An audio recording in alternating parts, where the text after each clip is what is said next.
Medina এমন একটা শহর ছিল, ডানেও বেষ্টিত, বামেও বেষ্টিত, পেছনেও বেষ্টিত। যদি কেউ মদিনায় আসতে চায় একটা রাস্তা খোলা, আর কোনো রাস্তা খোলা নাই। নবীজির কর্ণকুহুরে পৌঁছে গিয়েছে কাফেররা অমুক দিন মদিনায় অ্যাটাক করবে পুরো মদিনাকে নিশ্চিহ্ন করবার জন্য। নবীজি শোনার সাথে সাথে সাহাবা একরামদেরকে নিয়ে পরামর্শে বসে গেছে, কি করা যায়, how can we defence attack on them, আমরা এটাকে প্রতিহত করব কেমন করে। এক এক সাহাবী এক একটা পরামর্শ দিলেন। এক সাহাবী, তার নাম হচ্ছে সালমান ফারসি রাদিয়াল্লাহু তাআলা আনহু, উনি একটা মারাত্মক পরামর্শ দিয়েছে। বলছেন, নবী হে, আমার পরামর্শ হচ্ছে এমন, যেহেতু মক্কা চতুর্পাশ থেকে ঢেকে দেওয়া, দেওয়াল দেওয়া, একটাই রাস্তা খোলা, আমরা এক কাজ করি, আমরা ওই পুরো রাস্তাতে একটা খাল খনন করে ফেলি। যদি পানিগুলো উঠে যায় খাল খনন করার পরে, কাফেররা চাইলেও আমাদের উপরে জোরালোভাবে ঘোড়া নিয়ে এসে অ্যাটাক করতে পারবে না। কথা কি এটা ভুল আছে না ঠিক আছে বলেন সবাই? নবীজি বলছে ইয়েস, এটাই হচ্ছে সবচেয়ে বেস্ট সাজেশন, তাই হবে, তুমি যা বলেছ। বাস সাহাবা একরাম মিলে বিশাল একটা লম্বা রাস্তা জুড়ে খাল খনন করেছে। কাফেররা যখন অ্যাটাক করবার জন্য মদিনায় আসছে, এসেই দেখছে মদিনার একটা রাস্তা বিশাল লম্বা, খাল খনন করা বিশাল লম্বা। কাফেররা বলছে, এই তো ঝামেলা হয়ে গেল, অ্যাটাক করব কেমন করে। এক কাফের, তার নাম হচ্ছে আমর বিন মারহাব, আপনাদের পালা, আপনারা আমাকে উত্তর দিবেন, মারহাব বলবেন আপনারা, প্রথমটা বলবো আমি। কাফেরটার নাম আমর বিন, আওয়াজটা মাঝখান থেকে আসে নাই, আবার আমর বিন মারহাব। ওই বলছে, এইসব পানি দিয়ে আমি আমর বিন মারহাবকে আটকে রাখা যাবে না, আমি সাঁতার দিয়ে মদিনায় গিয়ে পৌঁছাবো। এক লাফ দিয়েছে, সাঁতরে সাঁতরে সাঁতরে সাঁতরে মদিনায় পৌঁছায় গিয়েছে। মদিনায় প্রবেশ করে বলছে, মুসলমানের বাচ্চারা কে কোথায় আছিস, বের হয়ে আয়, হালুম্মু ইলাইয়া ইন কুনতুম সাদিকিন। তোরা তো বলিস শহীদ হয়ে গেলেই আল্লাহর জান্নাত পেয়ে যাবি, তো কোন বাপের বেটা শহীদ হতে চাস, আমার সামনে আয়। সব মুসলমান বের হয়ে গেছে, কিন্তু আমর বিন মারহাবের সামনে কেউ যেতে চায় না, কেউ চায় না। নবীজি বললেন, কে আছো দাঁড়িয়ে যাও, কে যুদ্ধ করবা দাঁড়িয়ে যাও, কেউ হাত তুলে না। পেছন থেকে আলী রাদিয়াল্লাহু তাআলা আনহু এমন ভাবে হাত তুলেছে, সুবহানাল্লাহ পড়বেন না? বলছে, ইয়া রাসূলুল্লাহ, আমাকে একটা চান্স দেন, ওরে আমি দেখে নিতে চাই। তো নবীজি বলছে, আলী নতুন নতুন নতুন, আলী তোমার বয়স কম, বসো, তুমি নতুন, বসো। আলী বলছে, নবী হে, একটা চান্স কি দেওয়া যায় না? আরে বসো, তোমার চেয়ে সিনিয়র সাহাবীরা আছে, ওরা যাবে যুদ্ধ করতে। আলী রাদিয়াল্লাহু তাআলা আনহু চুপচাপ বসে গেছে। এবার আমর বিন মারহাব বলছে, কিরে তোরা কি শহীদ হতে চাস না, কে আছিস আয় না। নবীজি বলছে, কে আছো হাত তোলো। ওমরে ফারুক হাত তোলেন নাই, আবু বকর হাত তোলেন নাই, ওসমান হাত তোলেন নাই, আবার আলী হাত তুলেছে। নবী, আমাকে একটা চান্স কি দেওয়া যায় না? নবীজি বলছে, বসো। ইজলিস ইয়া আলী ফাইন্নাকা লা তাযালু হাদিসা সিন্নি, sit down because you are very young in age, তোমার বয়স কম, বসে যাও। এবার আমর বিন মারহাব খুব বাজে কথা বলেছে। এখানে অনেক নেতৃবৃন্দ আছেন, আলেম ওলামা আছেন, আমি বাংলাতে খুব সাবধানে তর্জমা করে বলা ট্রাই করছি, বাজে ভাষা আমি ইউজ করব না। আমর বিন মারহাব বলছে, তোরা যদি এক বাপের বেটা হোস, এর অর্থ কি এটা আপনারা জানেন, আমি ব্যাখ্যা দিব না। এক বাপের বেটা হোস, তোরা যদি চাস মায়ের বুক খালি করবি, তোরা যদি চাস সন্তানকে ইয়াতিম করবি, তোরা যদি চাস বউকে বিধবা করবি, কোন বাপের বেটা আছে যে এক বাপের বেটা আমার সামনে আয়। মুসলমানদের গায়ের লোম দাঁড়ায় গেছে, এত রাগ উঠছে, কিন্তু কি করবে। আমর বিন মারহাব যেন তেন বীর বাহাদুর নয়, পুরো মদিনার লোক জানে আমর বিন মারহাবের গায়ের শক্তির সাথে কারো কোনো তুলনা হয় না। কে আছো দাঁড়িয়ে যাও। নবীজি আবার ডাক দিয়েছে, আবারও আলী রাদিয়াল্লাহু তাআলা আনহু হাতটা তুলে দিয়েছে। তো একটু আমার দিকে খেয়াল করবেন সবাই, আমার দিকে। এখানে অনেকগুলো লোক আছে, একজন হাত তুলেছে, সে পেছনে আছে। নবীজি বুঝে গেছে আলীর বয়স কম হতে পারে, বাট বুকের পাটা কিন্তু আলীর কম নয়। আলীর বয়স কম হতে পারে, বাট আলীর ভরসা এক সত্তার উপরে, তিনি কে? নবীজি বলছে, সাইড, স্পেস দাও, আলীকে আসতে দাও। আমি একটু পেছনে যাচ্ছি, আমাকে খেয়াল রাখবে। আলী হেঁটে হেঁটে নবীর কাছে আসছে। আপনারা কি আমার হাতের এই বোতলটা দেখতে পান? মাশাআল্লাহ, আওয়াজটা খুব ভালো হয়েছে। দেখা যায়? এটা কোনো বোতল নয়, এটা এক বিশাল তরবারি। এটার নাম হচ্ছে জুলফিকার। নবীজি বলছে, আলী এই নাও তোমার জুলফিকার তথা যুদ্ধের তরবারি। তো তরবারিটা দেওয়ার পরে নবীজি একটা বাক্য বলেছেন, আমি এটা আপনাদের সামনে তর্জমা করে দিব। ইযহাব ফাইন্নাল্লাহা মাআকা। আলী, যুদ্ধ করতে যদি কখনো তোমার কাছে একা একা লাগে যে কেউ নেই, মনে রাখবা কেউ তো একজন আছে। তিনি কে? ভয় পেও না, বুক চিরে দাঁড়িয়ে যাও, আল্লাহর ভরসায় সাহসটা বাড়াও, আল্লাহর নামে আগুন জ্বালাও বুকে, সত্যের পথে চলো, সাহস রাখো বুকে। আর থেমে গেলে চলবে না, রক্তে আগুন ধরাও, আল্লাহর সৈনিক তুমি, সেই পতাকা উড়াও। আরে আল্লাহ যখন পাশে, কিসের এত ভয়? তাওয়াক্কুল করো, কাছে আসবে বিজয়। মিজানুর রহমান আজহারি হুজুর বলেছিলেন, আধারে ভয় পেও না, আলো আছে আড়ালে, অন্ধকার পালিয়ে যাবে তুমি উঠে দাঁড়ালে। ঠিক কিনা বলো? আলী বলছে, নবী আপনি টেনশন করবেন না, আজকে আমি খেলা দেখাই দিব আপনাকে, একটু অপেক্ষা করেন। আলী এবার চলে আসছে আমর বিন মারহাবের সামনে। এই মাইক্রোফোনটা কি দেখা যায়? কথা কন, দেখা যায় না? আমার প্রিয় সাবু ভাইকে কি দেখা যায়? তো মনে করেন আমি দুইটা এক্সাম্পল দিচ্ছি। আমি যদি এখানে দাঁড়িয়ে যাই, আমার হাইট হবে এর চাইতে উঁচা। তো আমাকে যদি সাবু ভাই দেখতে চায়, তখন আর এমনে এমনে দেখতে পারবে না, এমনে করে মাথা উঁচু করতে হবে। কথা ভুল বললাম না ঠিক বললাম বলো? তো আমর বিন মারহাব এত লম্বা, আর আলী তার হাইটে এত ছোট। যদি আমর বিন মারহাবকে আলী দেখতে চায়, ऐसे तो देख नहीं सकते, ऐसे देखना होगा, মাথা উঁচু করে। আর আমর বিন মারহাব এত লম্বা, আলীকে যদি দেখতে চায় এমনে দেখা যাবে না, মাথা নিচু করতে হবে। তাহলে বুঝতেছেন শক্তির কত কম বেশি আছে। আলী আসছে, বুকের পাটা উঁচু, আমর বিন মারহাবের সামনে দাঁড়ায় গেছে। তা আমর বিন মারহাব টিটকারি মেরে, টিটকারি আরবিতে বলছে, মান আনতা আইয়ুহাল গোলাম, এ সোনামণি তুমি কে গো? এটা তর্জমা এমন, এখানে আলেমরা বুঝবে এই কথা। মান আনতা আইয়ুহাল গোলাম, এই বাবু তুমি কে? হে তোমার বাড়ি কোথায় গো বাবু? কই থেকে আসছো তুমি? আলী তো সেই খেপে গেছে, কিন্তু কি বলবে, আদব আছে ইসলামের। বলতেছে, আনাল্লাযী সাম্মাতনি উম্মি হায়দারা, আমি হলাম এমন একজন যুবক, যে যুবককে তার মা নাম রেখেছে হায়দারা। হায়দারা মানে এমন এক সিংহ, যখন সে বনের মধ্যে কোনো রকম কোনো প্রাণীকে আঘাত করে, হরিণকে আঘাত করে, যতক্ষণ পর্যন্ত শিকার না হয়ে যায়, যতক্ষণ পর্যন্ত তার শিকারটা থামে না, অ্যাটাক করতেই থাকে, করতেই থাকে, করতেই থাকে, তার নাম হচ্ছে হায়দারা। এবার আমর বিন মারহাব বলছে, আরে বেটা, তোর উপাধি জিজ্ঞেস করি নাই, তোর আসল নাম কি তাই বল।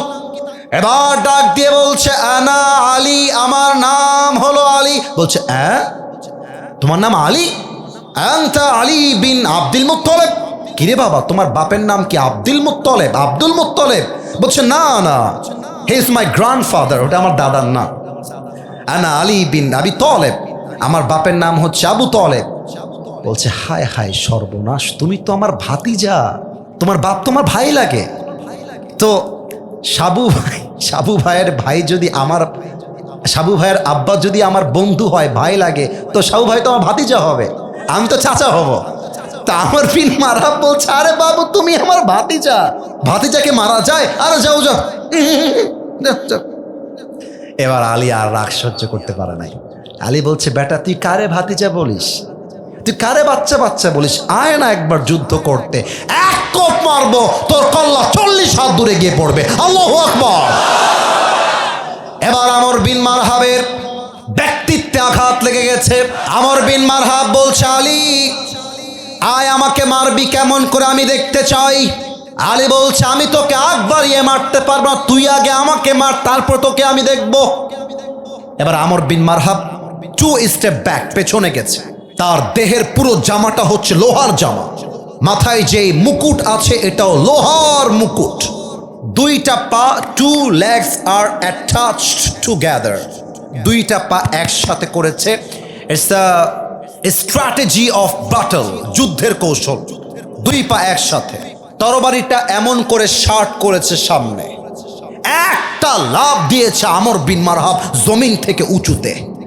আর আলীর ডান কাঁধে দেহের সমস্ত শক্তিকে উজাড় করে একটা কোপ দিয়েছে। আর আলী তার জুলফিকারটা তুলে চিৎকার দিয়ে বলছে, হাসবুনাল্লাহু ওয়া নি'মাল ওয়াকিল, নি'মাল মাওলা ওয়া নি'মান নাসির। যে আঘাতে আলীর দেহটা দুই টুকরো হয়ে যাওয়ার কথা, আল্লাহর উপরে তাওয়াক্কুল থাকার জন্য ওই আঘাতটা আলীর জামা পর্যন্ত স্পর্শ করতে পারে নাই। এবার আলী বলছে, কিরে আমর, এবার তুই রেডি হ, কে ভাতিজা কে চাচা, এবার বুঝবা কত ধানে কত চাইল। এবার কিন্তু আমর বিন মারহাব থরথর করে কাঁপতে শুরু করেছে, কাঁপতেছে। সর্বনাশ, এত জোরে আঘাত দিলাম, আলীর গায়ে চুল পরিমাণ আঘাত লাগলো না। হাউ কাম ইট পসিবল, কেমনে সম্ভব? এবার আলীর দুইটা পা একসাথে করেছে, টু লেগস আর অ্যাটাচড। এবার জুলফিকারটাকে সামনে নিয়েছে, জমিন থেকে একটা লাফ দিয়ে আমর বিন মারহাবের বাম কাঁধ বরাবর নারায়ে তাকবীর আল্লাহু আকবার বলে একটা কোপ দিয়েছে। আমর বিন মারহাব তার ঢালটা উঁচু করেছে, আমর বিন মারহাবের ঢালটা ভেঙ্গে গুড়িয়ে আমর বিন মারহাব আলীর এক কোপে তার পুরো দেহটা দুই ভাগ হয়ে জমিনে ছিটকে পড়েছে। আর এটার নামই তো আল্লাহর উপরে ভরসা। আমার রংপুরের ভাইরা, আমার সামনে টেবিল না থাকলে আমি অভিনয় করে বুঝাই দিতাম আলী কি করেছিলেন সেই দিন। সামনে দুইটা দেহ কেটে ভাগ হয়ে পড়ে আছে। আচ্ছা, আপনারা আমার হাত দেখেন, বুঝে যাবেন এইটা দেহের এক পার্ট, এইটা দেহের আর এক পার্ট। কথা কি বোঝা যায় নাকি যায় না? তো এইটা হচ্ছে ডান পার্ট, অর্থাৎ ডান পার্ট। আলী রাদিয়াল্লাহু তাআলা আনহু লাথি দিয়ে দিয়ে দুইটা দেহকে একসাথে করেছে। বুকের পাটা কাকে বলে? এবার বুকের উপরে আলী রাদিয়াল্লাহু তাআলা আনহু তার পাটা তুলে দিয়েছে আর ডাক দিয়ে বলছে, কাইফা তুকাতিলুনি আনতা তা'বুদু হাজারান ওয়া আনা আবদু রাব্বি মুহাম্মদ। এই বেটা কাফেরের বাচ্চা, তুই আমারে মারবি কেমন করে? তুই মূর্তি পূজারী, তুই পাথর পূজারী, তুই তাওয়াক্কুল করিস মূর্তির উপরে, আর আমি তাওয়াক্কুল করি আল্লাহর উপরে। আর যে আল্লাহর উপরে তাওয়াক্কুলকারী, তার মতো মুমিনকে কোনো কাফের বেঈমান একটা বাঁকা চুল সোজা করতে পারবে না। রংপুরের ভাইরা, जब तुझे मांगना हो तो उसी से मांग, जब तुझे भरोसा करना हो तो उसी पर कर। যত আপদ আসুক, যত, এখানে তো অনেক যুবক বসে আছে ছ্যাঁকা খেয়ে বেকা হয়ে গেছে। আশরাফ হুজুর কি বলবো, বয়স মাত্র 20, একজন মেয়ে ছেড়ে চলে গেছে, ফেসবুকে পোস্ট দিয়েছে, তোমরা ভালো থেকো, আমি ফাঁসি দিব গলায়। তোমাদের বোঝা উচিত, মেয়ে মানুষ ছ্যাঁকা দিবে, পুরুষ মানুষের ছ্যাঁকা খাওয়ার কোনো প্রশ্নই নাই। আরে ওর জন্য একটা বিয়ে জায়েজ, পুরুষের জন্য 4টা বিয়ে জায়েজ। যদি কোনো মেয়ে তোমাকে বেঈমানি করে একটা বিয়ে করতে পারে, তুমি 4টা করে দেখায় দিবা, পরোয়া টাইম তোমাদের কাছে নাই। যুবক ভাইরা আমার, অতএব বলো তো আমাকে, কেউ ছ্যাঁকা দিলে ভরসা করবো এক সত্তার কাছে, তিনি কে? আর একটা প্রশ্ন করছি আগের মতো, দেখা যাক উত্তরটা আসে কিনা। আচ্ছা, একটা জিনিস বুঝলাম না, আপনারা যেভাবে আমার ওয়াজ শুনতেছেন, 12টা তো বেজেই যাচ্ছে, আপনারা কি উঠবেন না কেউ? তার মানে বোঝা যাচ্ছে রংপুরের মানুষ কোরআনকে এত বেশি ভালোবাসে, রাত 12টা তো দূরের কথা, আমার তো মনে হয় ফজর পর্যন্ত ওয়াজ হলে মানুষগুলো জামাতে নামাজ আদায় করে বাসায় গিয়ে ঘুমাতো। বলেন তো, একটা যুদ্ধে মুসলমানদের সংখ্যা 313 জন ছিল। মুসলমানদের সংখ্যা যে 313 ছিল, ওই যুদ্ধের নাম কি? উত্তরটা 80% এসেছে, জোরে আসে নাই। এই জন্য আর একবার প্রশ্ন করছি, যেই যুদ্ধে মুসলমানদের সংখ্যা 313, কাফেরদের সংখ্যা 1000, ওই যুদ্ধের নাম কি ছিল? বদরের যুদ্ধ। আল্লাহর রাসূল সাহাবা একরামদেরকে নিয়ে বসে আছেন। এই হাদিসটা বলতে গেলে আমার চোখে মাঝে মাঝে পানি চলে আসে। যে তাওয়াক্কুল কাকে বলে, আল্লাহর উপরে ভরসা কাকে বলে। আস্তাগফিরুল্লাহ, সরি আল্লাহ রসুল সাহাবাদেরকে নিয়ে বসে আছেন, সাহাবা একরাম সব সামনে। হ্যাঁ সাহাবা একরাম, তোমরা কি যুদ্ধের জন্য প্রস্তুত আছো? সাহাবা একরাম চুপচাপ বসে আছে। নবীজি ভাবছেন, আহা, সংখ্যাও কম, অস্ত্র কম, প্রথম যুদ্ধ মুসলমানরা করবে কেমন করে। এক সাহাবী দাঁড়িয়ে গিয়েছে, দাঁড়িয়ে গিয়ে বলছে, ইমজি বিনা ইয়া রাসূলুল্লাহ হাইতুমা তাশা, হে রাসূল যুদ্ধের জন্য আমাদেরকে নিয়ে চলেন, যতক্ষণ পর্যন্ত এই দুই চোখের পাতা বন্ধ হবে আর খুলবে ততক্ষণ পর্যন্ত বুকের তাজা রক্ত দিয়ে শহীদ হওয়ার জন্য আমরা প্রস্তুত আছি। আল্লাহু আকবার। নবীজির এই কথা শোনার সঙ্গে সঙ্গে সাহসটা বেড়ে গিয়েছে। এবার নবীজি ডাক দিয়ে বলছে, আমার সঙ্গে চলো, কুমু বিনা ইলাল জান্নাহ ওয়া জান্নাতিন আরদুহাস সামাওয়াতু ওয়াল আরদ, এমন এক জান্নাতের দিকে যেই জান্নাতটা আকাশ এবং জমিনের চাইতে বিশাল। সুবহানাল্লাহ পড়বেন না আপনারা সবাই? আচ্ছা, আমার হাতে একটা টিস্যুর বক্স আছে, দেখা যায়? আব্বাজান দেখা যায় এটা? আচ্ছা, এটা একটা মনে করেন খেজুরের বাটি। রংপুরের তারাগঞ্জবাসী কিসের বাটি? আচ্ছা, আমি একটু অভিনয় করছি হাদিসটাকে বোঝাবার জন্য। এক সাহাবী, মাশাআল্লাহ আপনারা খুব মনোযোগী, এক সাহাবী খেজুর খাচ্ছে আর নবীজির কথা শুনতেছে যে যুদ্ধে শহীদ হয়ে গেলে এমন এক জান্নাত পাবো যেই জান্নাতটা আকাশ আর জমিনের চাইতে বিশাল হবে। আমার দিকে তাকান।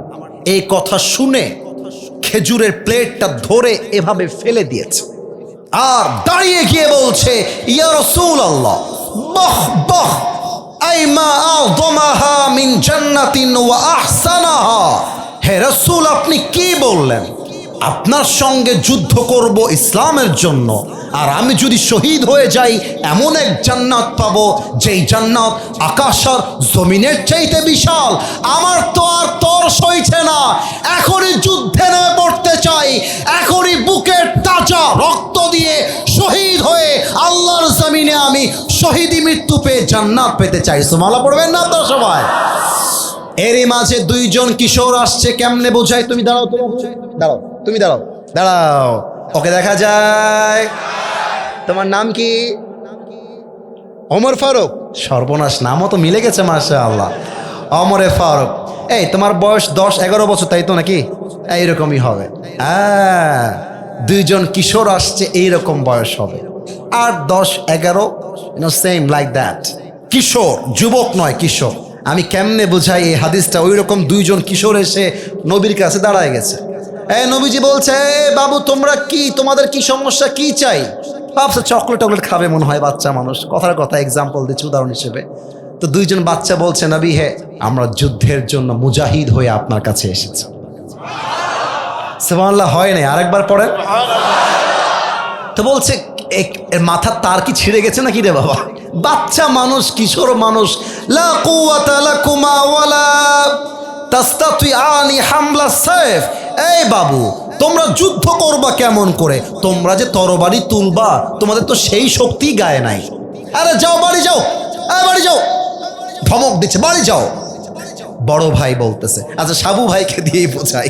সাবু ভাই আমার বড় ভাই, আমি হলাম সাবু ভাইয়ের ছোট ভাই। তো সাবু ভাই বলতেছে, হুজুর এই আসিফের গায়ে শক্তি নাই, আমি সাবু বড় ভাই, আমার গায়ে শক্তি বেশি, এই শালাকে বাদ দিলে দেন, আমাকে বাদ দিয়েন না। বড় ভাই বলছে, একে নিয়েন না, আপনি আমাকে নেন। আমি মজা করে বলছি, বাট সিচুয়েশনটা হচ্ছে এইরকম। এখন আমি ছোট ভাই, আমি বলছি, ইয়া রাসূলুল্লাহ, আমার বড় ভাই খালি গায়ে গোস্তে মোটা, কিন্তু শক্তি আমার গায়ে বেশি। তো নবীজি বলতেছে, তো মহা মুশকিল রে বাবা, কারে বাদ দিয়ে কারে নিব? এক সাহাবী বলছে, নবী আমার কাছে বুদ্ধি আছে, কাকে নেওয়া যাবে? বলছে, কি বুদ্ধি বলো? বলছে, দুইজনকে লাগায় দেন কুস্তি করবার জন্য, দেখা যাবে কে পারে। এবার সাবু ভাই আমার বড় ভাই যখনই বলছে কুস্তি করতে হবে, ওই যে বলো ডাব্লু আছে না একটা, বড় ভাই ছোট ভাইকে ধরে ল্যাং মেরে ফেলায় দিয়ে গলা টিপে ধরে বলছে, কিরে কই যাবি রে, কই যাবি? ছোট ভাইকে বলতেছে। ছোট ভাই এবার একটা চোখ টিপ মারছে, আমার মতো টাকা চোখ টিপ মারছে, বলছে, এই ভাই তুই না আমার ভাই, একসাথে খাই, একসাথে ঘুরি, একসাথে আড্ডা দেই, তুই একা যাবি কেন, আমারে নিয়ে চল, একটু শক্তিটা কমাই দে রে ভাই। বড় ভাই কিন্তু এক বড় বট গাছের নাম, যার ভাই আছে সেই বুঝবে। আমার তো মনে হয় যেই বাড়িতে ভাইয়ে ভাইয়ে মিল আছে, ওই বাড়িতে কোনো বউ এসে ভাইয়ের বন্ধন ভেঙে দিবে এমন কোনো মায়ের মেয়ে জন্মগ্রহণ করে নাই আমার রংপুরের ভাই। বড় ভাইয়ের মনটা গলে গেছে, ছোট ভাইয়ের কথা শুনে গলাটা জাস্ট হালকা ছাড়ছে, একটু হালকা ছাড়ার সাথে সাথে মনে করেন সাবু ভাইকে আমি ধইরা এমনি উল্টাই দিয়ে এবার সাবু ভাইয়ের গলা ধরে বলছি, নবী রে, আগেই বলছিলাম এই বেটা খালি গায়ে গোস্তে মোটা, শক্তি আমার গায়ে বেশি। তাই করেছে বাচ্চাটা। এবার নবীজি বলছে, তোমরা দুইজন আমার কাছে আসো, আমার কাছে আসো। এক কাঁধে মাসকে আর এক কাঁধে মুআজকে, দুইজনকে জড়িয়ে ধরেছে আর ডাক দিয়ে বলছে, আল্লাহ, এই দুইজন কিশোরের বয়স কম হতে পারে, বাট এদের বুকের মধ্যে ঈমানের কোনো কমতি নেই। ও আল্লাহ, এদের বয়স কম হতে পারে, বাট এদের বুকের মধ্যে তাওয়াক্কুলের কোনো কমতি নেই, ঠিক কিনা বলে? এবার সাহাবা একরাম মিলে, দুইজন কিশোর মিলে যুদ্ধের জন্য রওনা হয়ে গিয়েছে। যুদ্ধের ময়দানে বিশাল মাঠ, যুদ্ধ চলছে।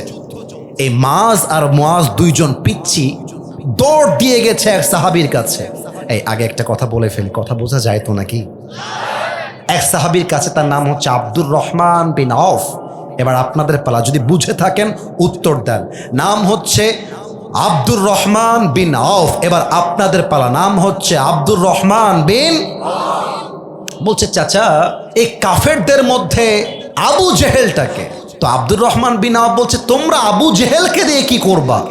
বলছে, আমরা শুনেছি এই আবু জেহেল নবীকে অনেক কষ্ট দিয়েছে, দেখায় দেন আবু জেহেল কোথায়।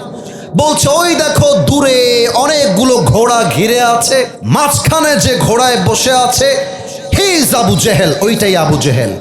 এই কথা শোনার সাথে সাথে মাজ আর মুআজ এক দৌড় দিয়েছে।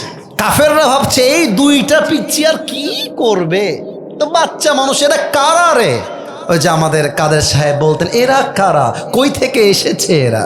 তো দুইজন বাচ্চাকে কেউ গুনেই নাই, কিন্তু দুইজন বাচ্চা দেখেন আমার দিকে, দুই যে ঘিরে আছে গোল করে, তল দিয়ে ঢুকে গেছে, ঢুকে গিয়ে আবু জেহেলের ঘোড়ায় গিয়ে দুই ভাই এক লাথি মারছে।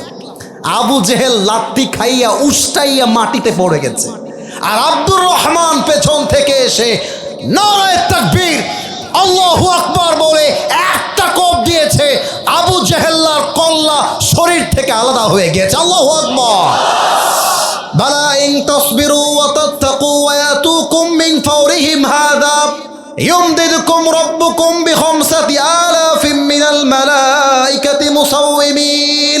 আল্লাহ বলছে, নবী হে, আপনারা বিজয় অর্জন করতে পারতেন না, কিন্তু আপনাদের তাওয়াক্কুল, আপনাদের তাকওয়া, আপনাদের ধৈর্য 1000 কাফেরদের উপরে 313 জন মুসলমানদেরকে তাওয়াক্কুলের জন্য আল্লাহ বিজয় দান করেছে। ঠিক কিনা বলেন সবাই আমার প্রিয় ভাইরা?